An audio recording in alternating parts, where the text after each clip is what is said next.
മനുഷ്യര് മൃഗങ്ങളെ ഉപദ്രവിക്കുന്നുണ്ട് എന്നൊക്കെ അവർ മനസ്സിലാക്കി കഴിഞ്ഞു. പലതരത്തിലുള്ള ഉപദ്രവമുണ്ട്. കുരങ്ങും ഇവിടെ പെരുകാനുള്ള കാരണങ്ങൾ, പിന്നെ അതുപോലെ തന്നെ മൃഗങ്ങൾ പെരുകാനുള്ള കാരണങ്ങൾ, കാട്ടുപന്നി വന്ന് വീട്ടിന്റെ അടുത്ത് എത്താനുള്ള കാരണങ്ങൾ, ഇതൊക്കെ നമ്മൾ നായാട്ടിന്റെ കുറവാണ്. അതെ, എൻ്റെ കൊച്ചുനാളിലൊന്നും ഷുഗർ, BP ഇങ്ങനെ പറഞ്ഞത് കേട്ടില്ല, ക്യാൻസർ കേട്ടില്ല. എന്നാണോ ഞങ്ങളെ കൊണ്ട് ഇത് നായാട്ടിടാനും വെടിവെക്കാനും അനുവാദം കിട്ടുന്നത് അന്ന് വരെ ഇതിനെ കൊണ്ട് വലിയ ശല്യം ഉണ്ടാവും. നമസ്കാരം. സേഫ് ഗാർഡ് എന്റർടൈൻമെന്റ്സിന്റെ പുതിയൊരു വീഡിയോയിലേക്ക് എല്ലാവർക്കും സ്വാഗതം. മണ്ണിൽ ചവിട്ടി നിന്ന് മണ്ണിനെ സ്നേഹിച്ച് മലയോളം വളർന്ന ഒരു മനുഷ്യനെയാണ് ഇന്ന് നമ്മുടെ വീഡിയോയിൽ നമ്മൾ പരിചയപ്പെടാൻ പോകുന്നത്. പത്മശ്രീ ചെറുവയൽ രാമൻ, നമ്മുടെ പ്രിയപ്പെട്ട രാമേട്ടൻ.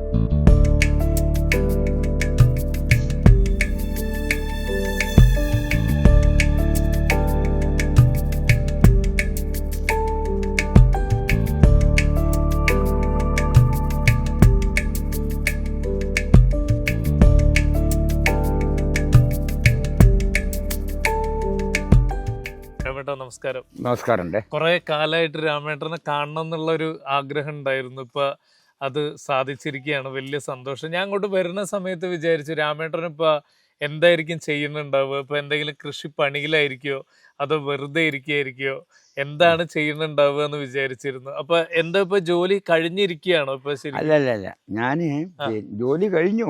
ജോലി ഇപ്പോ പിന്നെ പാടത്തൊന്നും കാര്യമായിട്ടില്ല. ഇല്ല, എല്ലാം നെല്ല് കതിരാണ്.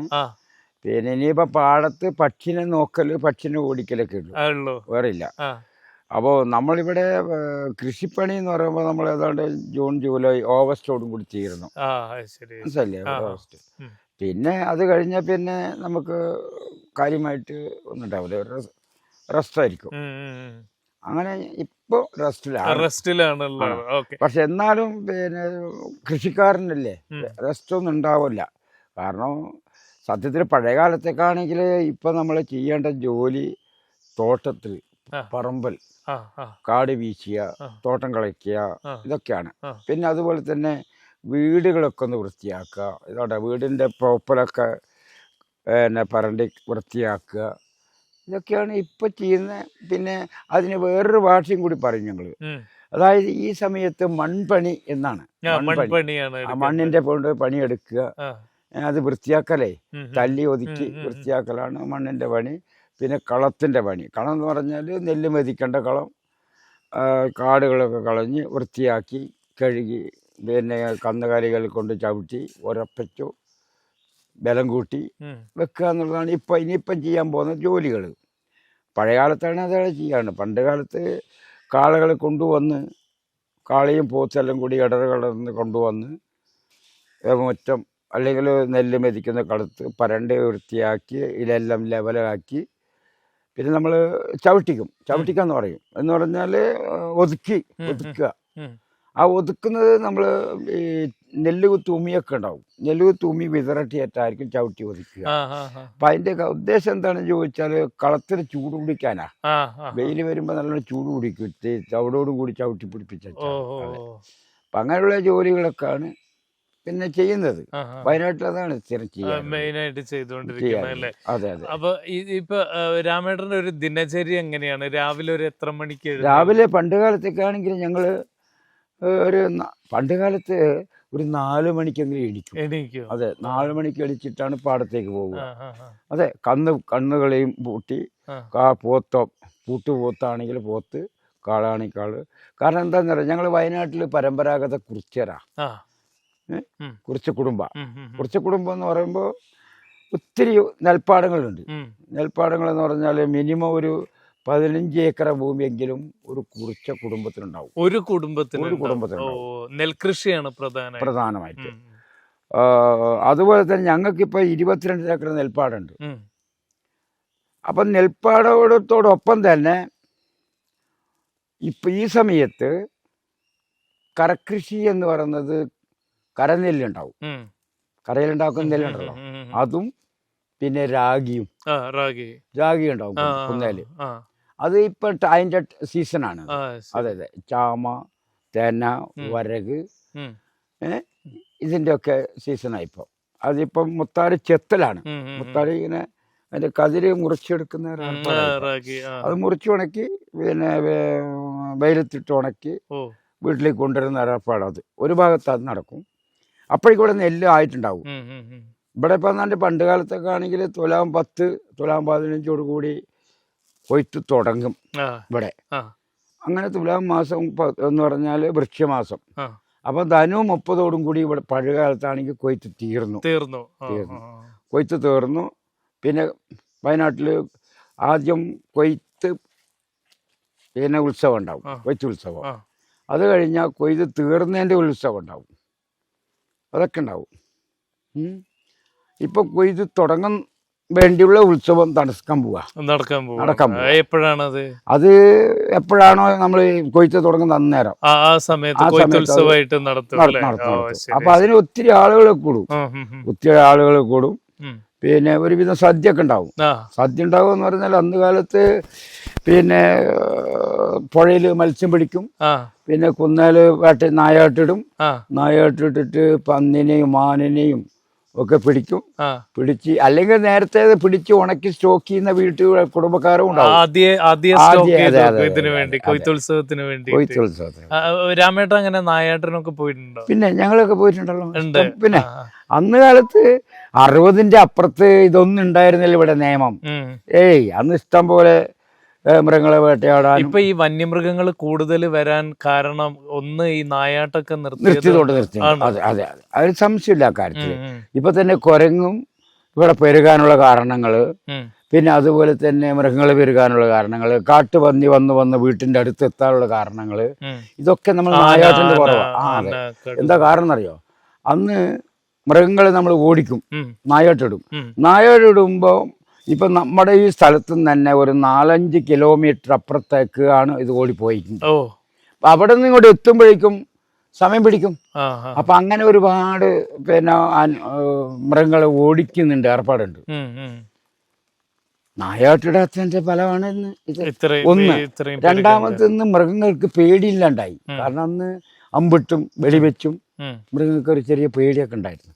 ഇപ്പൊ അതൊന്നും. ഈ മനുഷ്യരുടെ ജീവിത രീതി കൂടുതലും മൃഗങ്ങൾ അറിഞ്ഞു അല്ലേ? ഇപ്പൊ എങ്ങനെയൊക്കെയാണ് നമ്മളുടെ പെരുമാറ്റങ്ങൾ വരെ അറിഞ്ഞു. അത് അവര് മനസ്സിലാക്കുമല്ലോ. അത് അവര് മനസ്സിലാക്കും. പിന്നെ മാത്രമല്ല, മനുഷ്യര് മൃഗങ്ങളെ ഉപദ്രവിക്കുന്നുണ്ട് എന്നൊക്കെ അവര് മനസ്സിലാക്കി കഴിഞ്ഞു. പലതരത്തിലുള്ള ഉപദ്രവമുണ്ട്. അതെ. ഇപ്പൊ ആന തന്നെ എനിക്ക് തോന്നുന്നത് ഉപദ്രവിക്കാനുള്ള പ്രധാന കാരണം അതൊക്കെ തന്നെയാണ്. അതെ. ആനക്കൊക്കെ നമ്മൾ ഉദ്ദേശിക്കുന്ന പോലെ അല്ല, ബുദ്ധിയും കഴിവുള്ള വിഭാഗമാണല്ലേ ആന എന്ന് പറയുന്ന സാധനം. അപ്പൊ അവർക്കും മനസ്സിലായി തുടങ്ങി. അതെ. ഇപ്പം നമ്മൾ ഉദ്ദേശിക്കുന്ന പോലെ അല്ല. മൃഗങ്ങൾക്കും ഉണ്ടൊരു നിരീക്ഷണവും വീക്ഷണവും കാഴ്ചപ്പാടും ഒക്കെ മൃഗങ്ങൾക്കുണ്ട്. അപ്പൊ ഇനി നമ്മൾ വയനാടിനെ സംബന്ധിച്ചിടത്തോളം ഇപ്പൊ ഇത്രത്തോളം പെരുകിക്കൊണ്ടിരിക്കുകയാണല്ലോ ഇത് വന്യമൃഗശല്യം. അപ്പൊ കർഷകരാണ് ഇതുകൊണ്ട് ഏറ്റവും കൂടുതൽ, സാധാരണ ജനങ്ങളിൽ തന്നെ കർഷകരാണ് കൂടുതൽ ബുദ്ധിമുട്ടിലാവുന്നത്. അപ്പൊ ഇനി അങ്ങനെ ഒരു പഴയ കാലത്തെ പോലെ വലിയ ബുദ്ധിമുട്ടുകൾ ഇല്ലാത്ത ഒരു കാലത്തിലേക്ക് നമുക്കിനി തിരിച്ചു പോകാൻ പറ്റുമോ? അല്ല, തിരിച്ചു പോകാൻ പറ്റുമോ എന്ന് ചോദിച്ചാല് ഇവരെ എന്നാണോ ഞങ്ങളെ കൊണ്ട് ഇത് നായാട്ടിടാനും വെടിവെക്കാനും അനുവാദം കിട്ടുന്നത് അന്ന് വരെ ഇതിനെ കൊണ്ട് വലിയ ശല്യം ഉണ്ടാവും. യാതൊരു തർക്കമില്ല. പക്ഷെ അത് ഇവരനുവദിക്കുകയാണെങ്കിൽ ഒരു പരിധി വരെ നിയന്ത്രിക്കാം. കാരണം അപ്പൊ നമ്മളിപ്പം പെൻഷനിങ്ങിനും വേലികളൊക്കെ വരുന്നുണ്ടല്ലോ. ഇത് വന്നു കഴിഞ്ഞ ഒരു പരിധി വരെ അത് ചിലപ്പം വന്നില്ല എന്ന് വരും. അതെ. ഇപ്പൊ നമുക്കറിയാം, ഇപ്പൊ നമുക്കൊരു വീടിന്റെ ചുറ്റുപാടും കമ്പി വേലിയിടണം, കറണ്ട് വേലിയിടണം. ഒരു 2 കിലോമീറ്റർ 3 കിലോമീറ്റർ ഉള്ളിൽ നമ്മൾ ഇടേണ്ടി വരും. അപ്പൊ ഇപ്പം ബഫർ സോൺ എന്ന് പറഞ്ഞിട്ട് 1 ഏക്കർ 2 ഏക്കർ വിട്ടതുകൊണ്ടൊന്നും ഒരു പ്രയോജനമില്ല. അതുകൊണ്ടൊന്നും ഒരു നേട്ടമൊന്നുമില്ല. കാരണം മൃഗങ്ങൾ വിശക്കാൻ തുടങ്ങി കഴിഞ്ഞാൽ അവൻ എത്ര കിലോമീറ്റർ വേണമെങ്കിലും അവർ വന്നിട്ട് വരും അല്ലേ? പിന്നല്ല കഴിഞ്ഞാൽ പിന്നെ എത്ര കിലോമീറ്റർ കണക്കൊന്നും അവർക്ക് പ്രശ്നമേ അല്ല. പിന്നെ നമുക്കാണ് കിലോമീറ്റർ, മൃഗങ്ങൾ അവർക്കൊരു കിലോമീറ്റർ കിലോമീറ്ററിന്റെ കണക്കാണ്. പിന്നെ രാമേട്ട ഈ അത്ര ചെറിയ പ്രായത്തിൽ തന്നെ കൃഷിയിലേക്ക് വന്നതാണല്ലോ. അതെ. അപ്പൊ ഈ കാലഘട്ടത്തിൽ പുതിയ ആളുകൾ, പുതിയ തലമുറ കൃഷിയിലേക്ക് അധികം വരുന്നില്ല എന്നുള്ളതാണ് പലരും പറയുന്ന ഒരു കാര്യം. അതെ. അപ്പൊ ഈ കൃഷി നമ്മളിൽ നിന്ന് അകന്നു പോയത് കൊണ്ടാണ് പല രീതിയിലുള്ള രോഗങ്ങളിലേക്ക് നമ്മുടെ ഇന്നത്തെ സമൂഹം എത്തപ്പെട്ടതെന്നൊക്കെ പറയുന്നുണ്ട്. അപ്പൊ കൃഷി ഒരു സാധാരണ മനുഷ്യന് ഏതൊക്കെ രീതിയിൽ കൃഷി ആവശ്യമാണെന്നാണ് അതായത് ഇപ്പം നമ്മളിപ്പോ നിങ്ങൾ വരുമ്പോ ഞാനിപ്പോ എന്താ ചെയ്തോണ്ടിരുന്നേ, കുക്കമ്പർ എന്ന് പറയുന്ന സാധനം അല്ലേ, അത് ഞാനിങ്ങനെ എനിക്ക് ഉപയോഗിക്കാൻ വേണ്ടി അത് കൃഷി ചെയ്തുകൊണ്ടാണല്ലോ അതുണ്ടായത്. പിന്നെ അനാറുണ്ട് എൻ്റെ, അനാറും വന്നില്ല, അനാറ് കൃഷി ചെയ്തിട്ടല്ലേ. അപ്പൊ ഇതൊക്കെ മനുഷ്യർക്ക് കഴിക്കേണ്ട എല്ലാ വസ്തുവും നമ്മൾ കൃഷി ചെയ്യണമല്ലോ, ചെയ്താലല്ലേ നമുക്ക് ജീവിക്കാൻ പറ്റുള്ളൂ. അപ്പം ഇതൊക്കെ എന്ന് പറയുമ്പോൾ പണ്ട് കാലത്ത് നമ്മൾ ഉണ്ടാക്കുന്ന ധാന്യങ്ങളൊക്കെ തന്നെ ഔഷധങ്ങളായിരുന്നു. കാട്ടിലുണ്ട്, പിന്നെ വീട്ടിലുണ്ട്, ഒക്കെ ഉണ്ട്. അപ്പൊ ഇന്ന് നമ്മൾ അതിന്റെ പുറകല്ല പോയത്. ഇന്ന് നമ്മൾ എന്താ പറയാ, ഫാസ്റ്റ് ഫുഡ്, കൃത്രിമ സ്വഭാവമുള്ള രൂപത്തിലേക്ക് നമ്മൾ നീങ്ങിപ്പോയി. പക്ഷെ അതൊരു പരിധി വരെ നമുക്ക് ദോഷം ചെയ്യും എന്നാണ് നമുക്ക് മനസ്സിലാക്കാൻ സാധിക്കുന്നത്. കാരണം പണ്ട് കാലത്ത് എൻ്റെ കൊച്ചുനാളിലൊന്നും ഷുഗർ, BP ഇങ്ങനെ പറഞ്ഞത് കേട്ടില്ല, ക്യാൻസർ കേട്ടില്ല, ഒരു സൈഡ് വീഴുന്നത് കേട്ടിട്ടില്ല, അറ്റാക്ക് കേട്ടിട്ടില്ല, കിഡ്നി ഡാമേജ് എന്ന് പറഞ്ഞത് കേട്ടില്ല. ഉണ്ടാവും, അല്പ സ്വല്പമൊക്കെ കാണുമായിരിക്കും, അപൂർവമായിട്ട്, അപൂർവങ്ങളിൽ അപൂർവമായിട്ട്. ഇന്നതല്ല, ഇന്ന് സാർവത്രികമായി വ്യാപകമായി വന്നിരിക്കുന്നു. അതെ അതെ അതെ അതെ. പിന്നെ മാത്രമല്ല, ഇപ്പം കിഡ്നിയുടെ ദോഷങ്ങളൊക്കെ വരികയാണെങ്കിൽ എന്തെല്ലാം ബുദ്ധിമുട്ടുണ്ട്. ഡയാലിസിസ് എന്ന് പറഞ്ഞ സാധനം എന്നാ ആഴ്ചയിൽ ഒരു 3 തവണയെങ്കിലും രക്തം മാറ്റി, അവൻ്റെ ശരീരത്തിലുള്ള രക്തം തന്നെ മാറ്റി റീകണ്ടീഷൻ ചെയ്ത് കയറ്റി വിടണം. ആലോചിച്ച് നോക്ക്. ചിലത് മാറ്റാൻ കഴിയും, ചിലത് മാറില്ല, ചിലത് മാറ്റി വെക്കേണ്ടി വരും. ഇങ്ങനെ സാർവത്രികമായി രോഗം കൊണ്ട് പൊറുതി മുട്ടുകയാണ് നമ്മുടെ രാജ്യം. മാത്രമല്ല, രോഗം കൊണ്ട് പൊറുതി മുട്ടുകയും നമ്മുടെ രാജ്യത്ത് വികസനം എന്ന് പറയുന്നത് രോഗത്തിൻ്റെ വികസനമായി മാറാനും സാധ്യതയുണ്ട്. രോഗമാണ് വികസിക്കുന്നത്, പുതിയ പുതിയ രോഗങ്ങളും പുതിയ പിന്നെ രോഗത്തിൻ്റെ മാറ്റങ്ങളാണ് വന്നുകൊണ്ടിരിക്കുന്നത്. ഇപ്പം നമുക്ക് കോവിഡ്, നിപ്പ, ഇനിയിപ്പം വരാൻ പോകുന്ന എന്താണെന്നുള്ള ആർക്കും അറിയില്ല. അപ്പൊ അങ്ങനെ മാറി മാറി വരുമ്പോൾ ഡോക്ടർമാർക്കും പിന്നെ അതുപോലെ തന്നെ ആ മരുന്ന് കമ്പനികൾക്കും ആശയക്കുഴപ്പത്തിലാവും.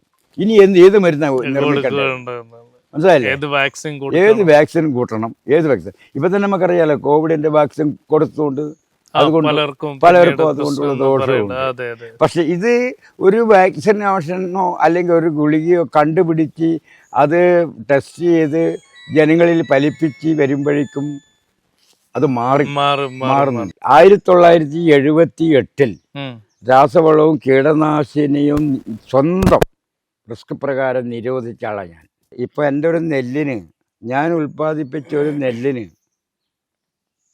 കണക്കൂട്ടി വെക്കുമ്പോൾ ഒരു 30-35 ഉറുപ്പ്യെങ്കിലും ഒരു കിൻഡലിന് കിട്ടേണ്ടി, ഒരു കിലോയ്ക്ക് കിട്ടണം. അത്രയും കിട്ടുന്നില്ലല്ലോ. ഇല്ല.